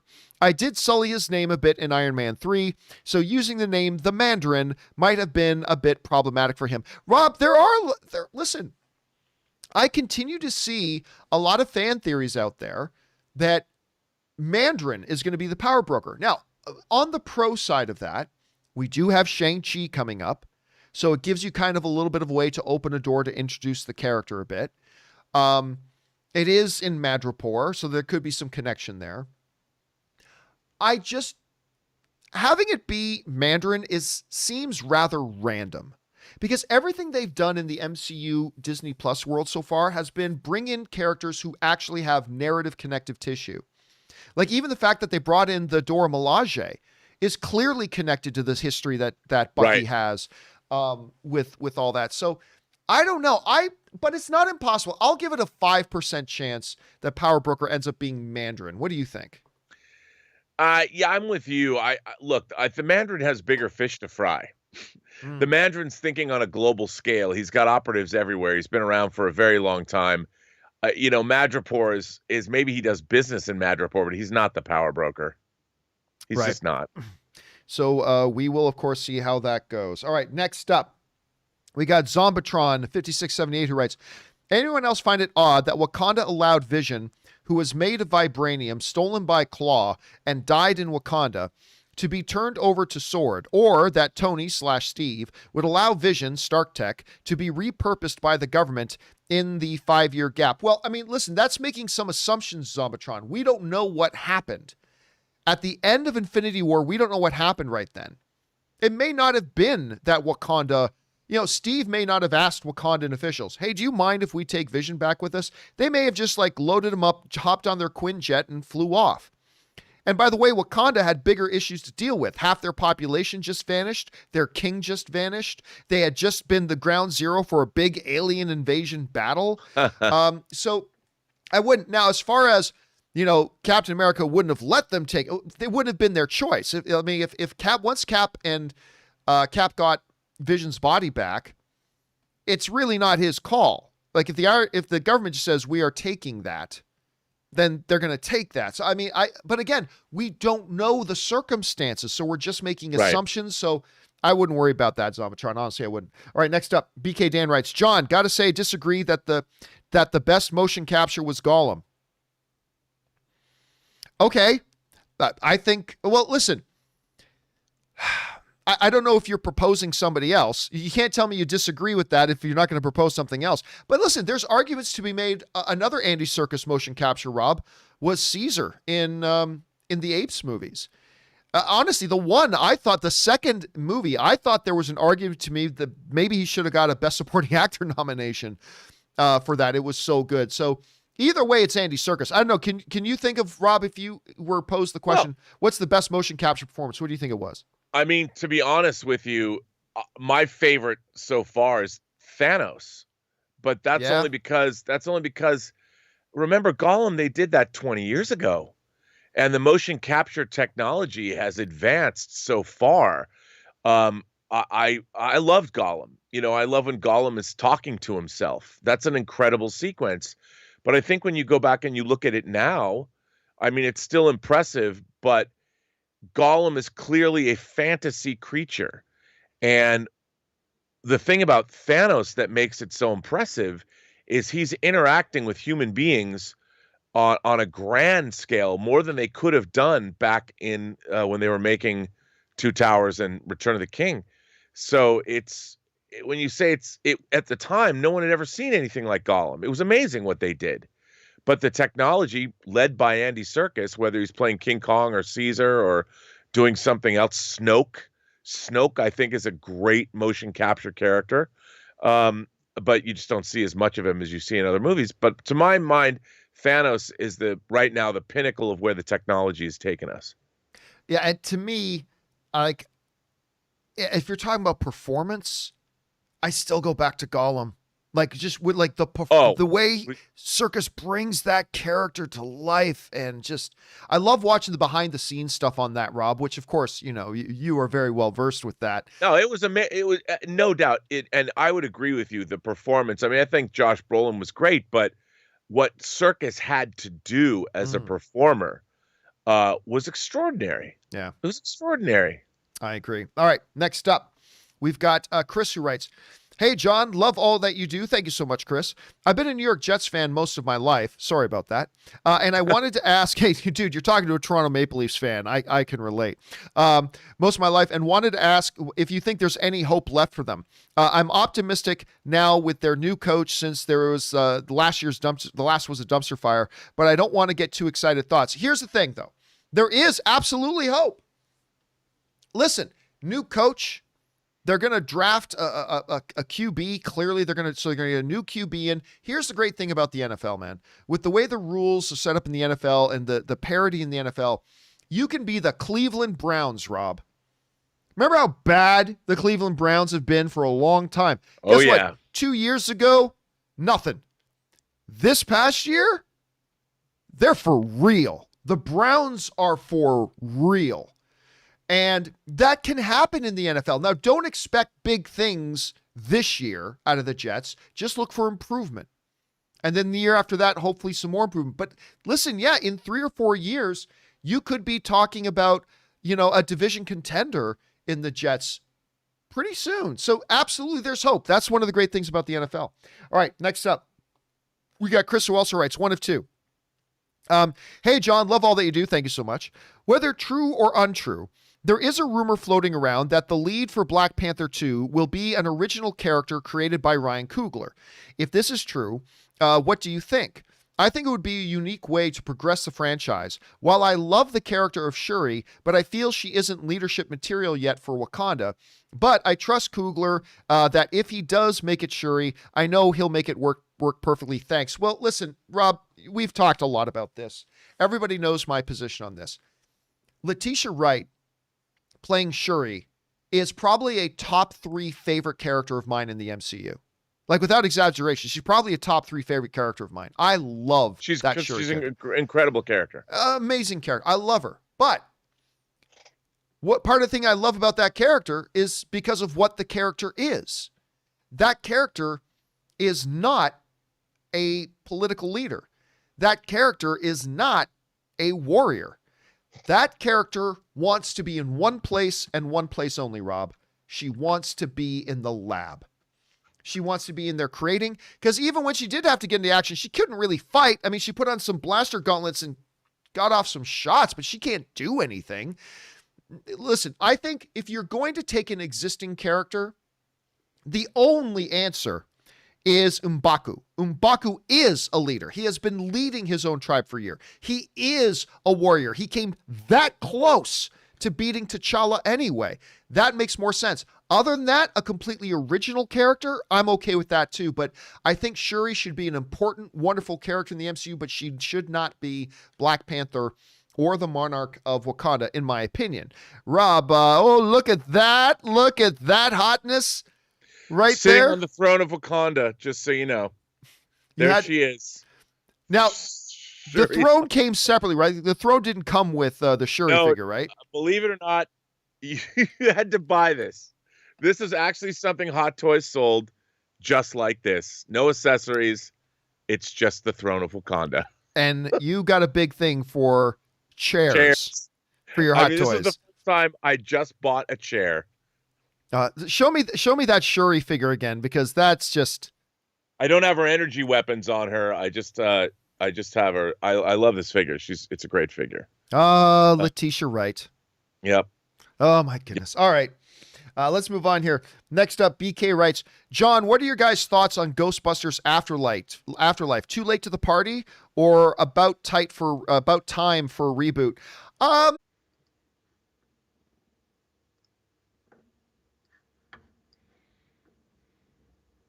right, I think we're back. Yeah, we're back up and running again. Sorry, guys. YouTube did another random freeze on things. Don't know why, but we are back. Anyway, Rob, we were just being asked about Ghostbusters Afterlife. Yeah. And as far as Ghostbusters Afterlife goes, like, I'm not excited about it, but I am intrigued. I'm definitely intrigued, understanding that it is a proper continuation of that particular timeline. I liked, the previews and stuff that we've seen. I love that it's Jason Reitman. I mean, I love his work. Like, whether it's Thank You for Smoking or Juno or whatever, Up in the Air. I think he's a terrific director. And of course, son of the original director of Ghostbusters. There's a lot there. But so I will say, not exactly excited yet, although that could change, but I'm at least intrigued. Rob, what are your thoughts on it right now? Me too. I mean, I'm intrigued. I like the cast. The trailer that we saw with showing the Ecto one. I mean, I'm in. Count me in. All right. Why not? With that, Rob, I realize we've taken you overtime again today. So thank you for being here again, Rob. In the meantime, where can people follow you and all your great stuff online? You can find me on Instagram at Robert Meyer Burnett. Follow me on Twitter at BurnettRM, or find me on my own YouTube channel, The Burnett Work. All right, dude. Thanks a lot for being here, and we'll talk to you again in a couple of days. Have a good one, man. All right, man. You too. Ladies and gentlemen, the great Mr. Robert Meyer Burnett. But listen, guys, we still have some time, so we're going to keep on rolling through your questions. So let's keep things going here. We're going to go over to, as soon as I bring this back up again, that's the wrong one. That's the wrong thing to bring up. Here we go. All right, now we're back up and running. Okay, we go to BK. Oh, that was BK Dan. Next up, we've got Mad Mardigan's Cardigan writes, "Hey, John, the way I make sense of the shield physics is that it's got some sort of Wakandan perpetual motion gyro tech in it.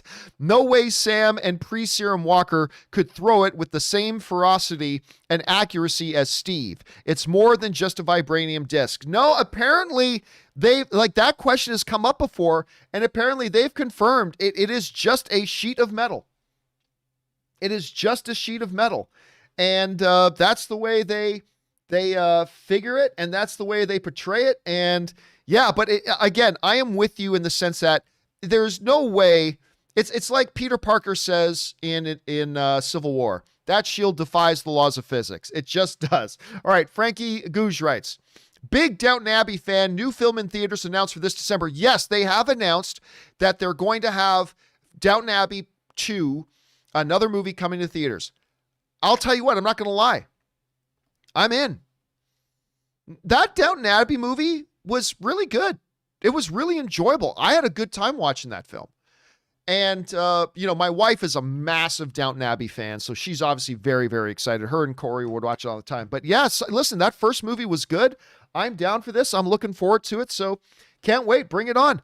All right, next up, we've got Frankie also writes, "As a Battlestar Galactica fan," I'm a huge Battlestar Galactica fan, "do you remember Sci-Fi Friday on Sci-Fi before Sci-Fi?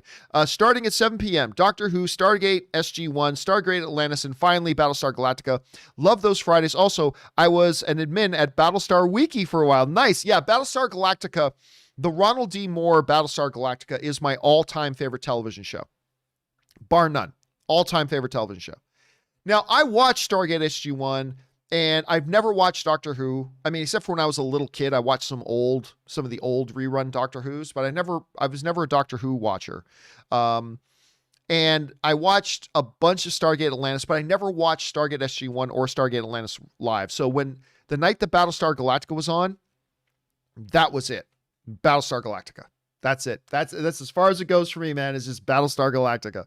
All right, next up, we've got an anonymous viewer who writes, "Hey, John, I heard that Apple had a deal with Marvel to let them use their phones in their movies. The only catch is the villains aren't allowed to use iPhones.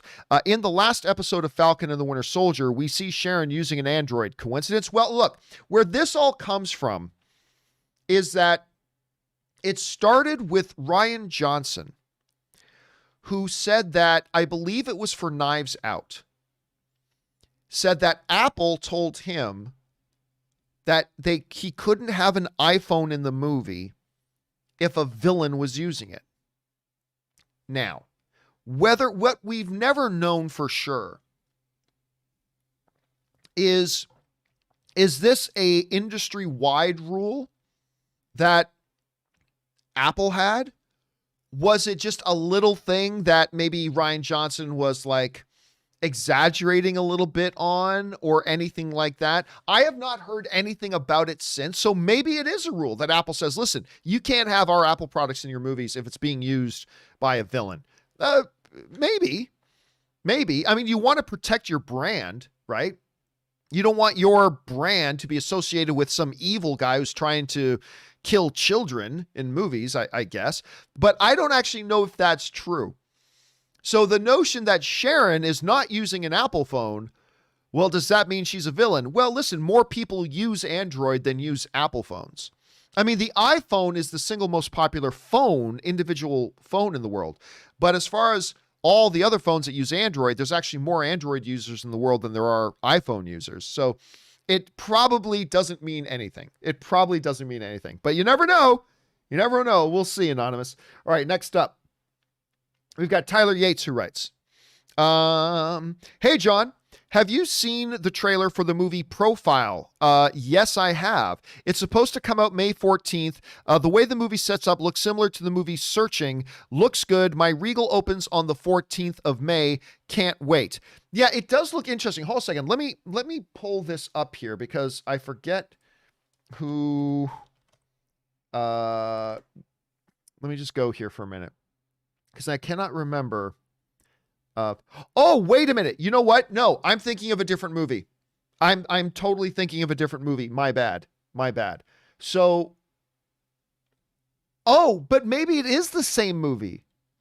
Because I was thinking about that one with the Islamic State and the British journalists and stuff like that. But that was made like 3 years ago. Is it only now coming out? Is it the same one you're talking about?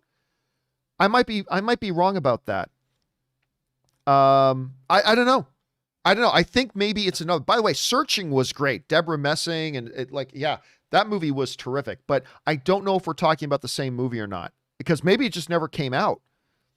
Because I believe I saw like previews for Profile like 3 years ago. If it's the same movie, it's probably a different movie. So I'm just gonna go right now, play it safe and say no. It's probably not. It's probably not the same movie. So I'm just gonna go on a limb and say I probably didn't see it because you're probably talking about a different movie than the one I'm thinking about. All right, Greg Scott Bailey writes, "Hey John and the League of Extraordinary Filthy, happy Tuesday. One of my viewers the other day suggested I check out the Omega Man with Charlton Heston, which was of course the basis for I Am Legend." With Charlton Heston. While watching it, I heard his character's name was Robert Neville. Yeah, because it's based the same thing. And the opening seemed familiar. It was I Am Legend with Will Smith. Yes, it was. Where I remembered the name and plot. Turns out those movies and a Vincent Price movie, The Last Man on Earth, 1964, haven't seen yet, are adapted from the novel I Am Legend by Richard Matheson. I went further down the rabbit hole and found out that George Romero cites the I Am Legend novel as having influence on Night of the Living Dead in 1968.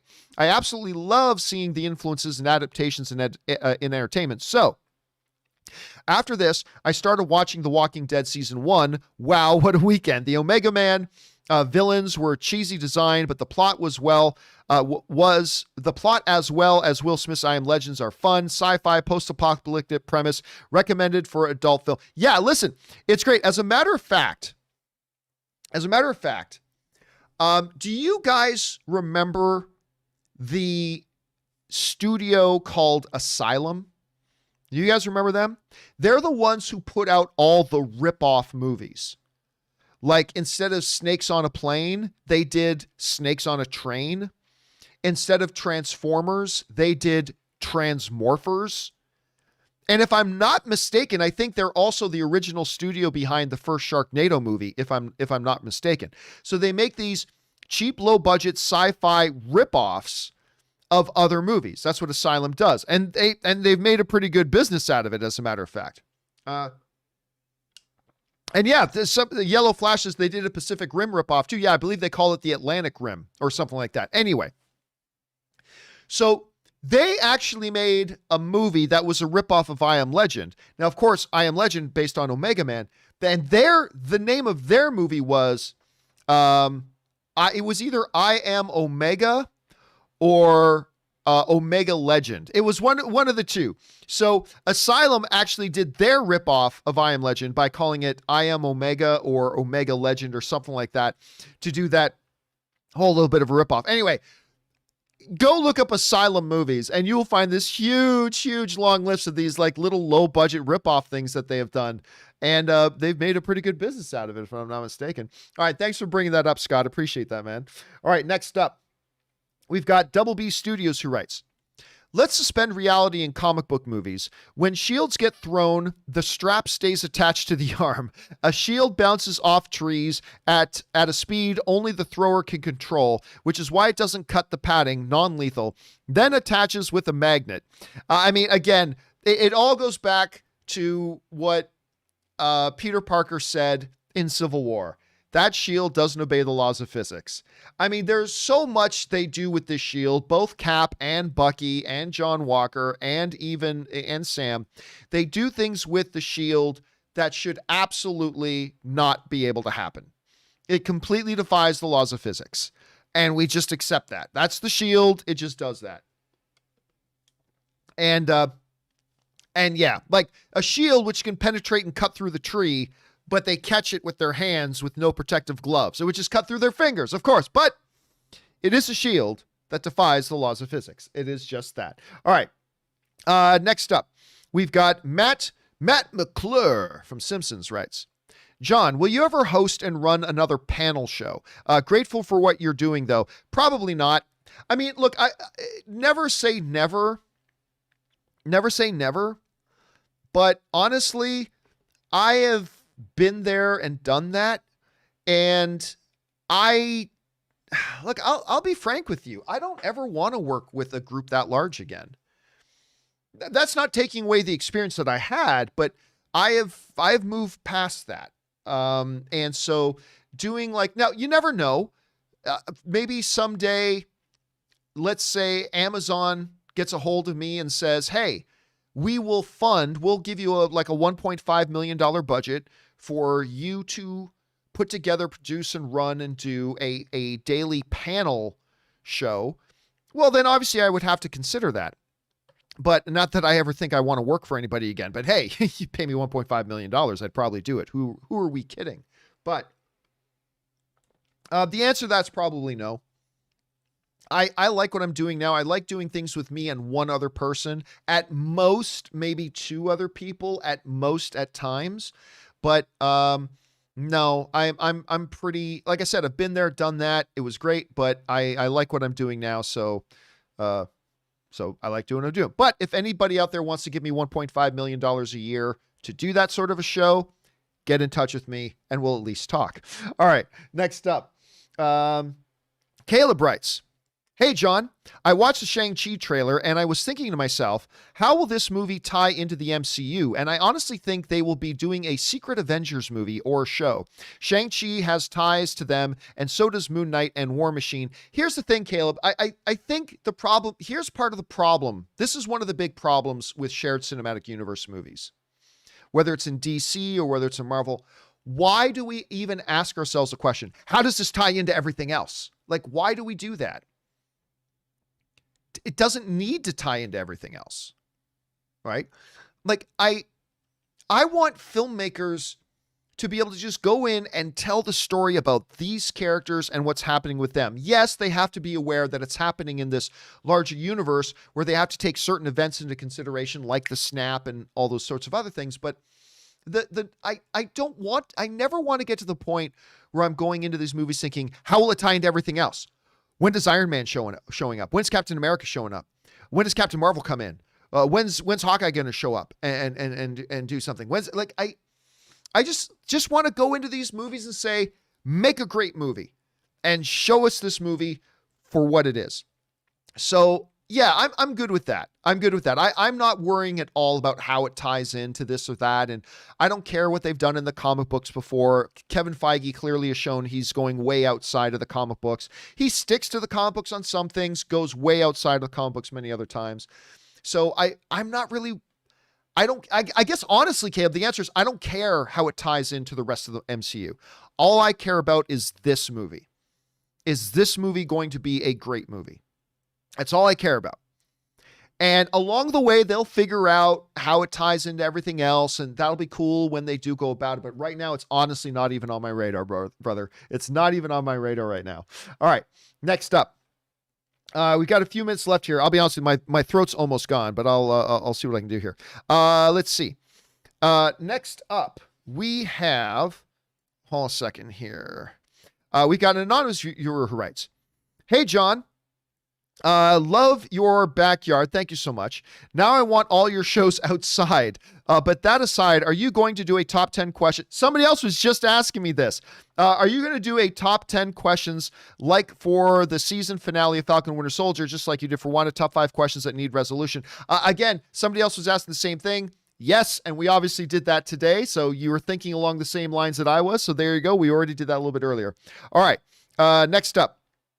We got James Argento who writes, Amelia Clark is Mephisto. To be more serious, she could be Talos' daughter. Well, listen, we actually brought up the other day, there's a number of characters. Look,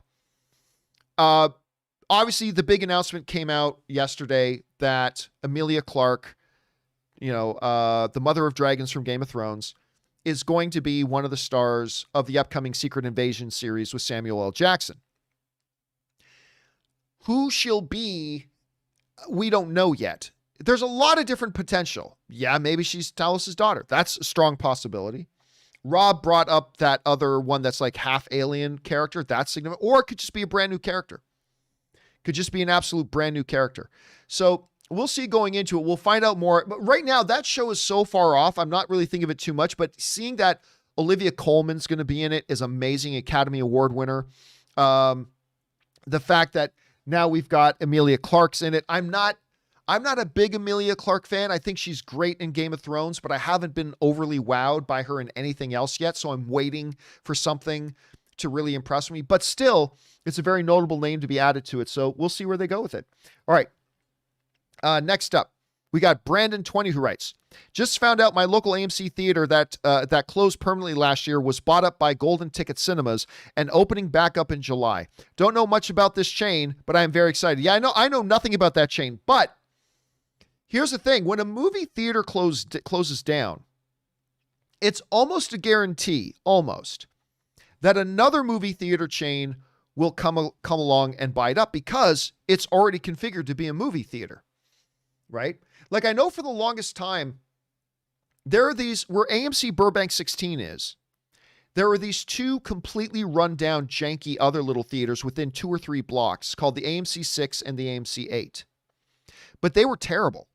They were dirty, they were run down, they were outdated, all this kind of stuff.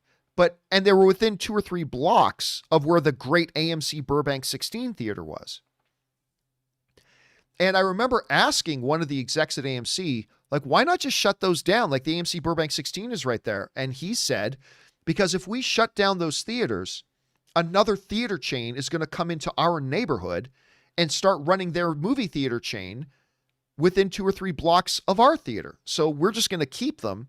Now, in recent years, AMC completely upgraded both of those janky theaters and made them amazing. Like I really started to like going to those little theaters too. But yeah, a lot of times once those theaters go out of business or shut down, there will be other movie theater operators that are looking to jump on those because they're already there. They're built. There's just a lot of advantages for them. So I'm glad that you're going to have a theater there for you, regardless, at least in the same location, even if it's not AMC, at least you're going to have a theater there. Okay, next up, we go to, where are we at here? David Turner writes, what if the invaders in Secret Invasion are quantum counterparts of the main MCU characters? It could dovetail nicely with Endgame and Loki. See, I don't know. Look, one of the big things that